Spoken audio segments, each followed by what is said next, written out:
Friends, আসসালামু আলাইকুম সবাইকে। আশা করি আপনারা সবাই ভালো আছেন। তা আমি একটা ব্যাপার ক্লিয়ার করতে আসছি। তো আপনারা অনেকেই কিছুদিন আগে হচ্ছে কি আমি ফেসবুকে একটা পিক আপলোডিং করছিলাম। তো অনেকে অ্যাকচুয়ালি বলতেছেন যে আমার বাবা কি নেই, আমার বাবা না থাকলে আমরা আমাদের সংসার চালাই কি। হ্যাঁ, আমি কিন্তু একবারও বলি নাই যে আমার বাবা নাই, অবশ্যই আমার বাবা আছে। তো এখন আমি একবারও কিন্তু মুখ দিয়ে স্বীকার করিনি আমার বাবা নেই। আপনারা না জেনে না বুঝে বলতেছেন যে আমার বাবা নেই, এগুলো কিন্তু অনেক খারাপ লাগে আসলে। তো একটা জিনিস জেনে না বুঝে একজনের নামে বলে ফেলেন যে বাবা নেই। আমার বাবা আছে, আমি একবারও বলি নাই। আমার বাবার বিজনেস, আমার বাবার সাথে পিক তুলতাম একসাথে।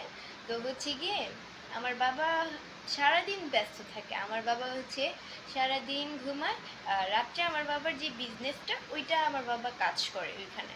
তো এখন আমার বাবার বিজনেসটাই এরকম, তো এই কারণে হচ্ছে গিয়ে পিক তুলতে পারি না। আমরা যখন পিক তুলছি আমার বাবা হচ্ছে ঘুমাচ্ছিল। তো এটাই তো। আল্লাহ হাফেজ সবাইকে, অ্যান্ড বাই বাই। আর আমি লাইভে আসলে বা কি ভিডিওতে কিন্তু আব্বুর গলার সাউন্ড একবারও শুনে নেই, কারণ আমি হচ্ছে গিয়ে আমার বাবা দিনে ঘুমায় অ্যান্ড রাত্রে আমার বাবার যেটা হচ্ছে গিয়ে কাজ সেটা করে আমার বাবা। তো এটাই। আল্লাহ হাফেজ।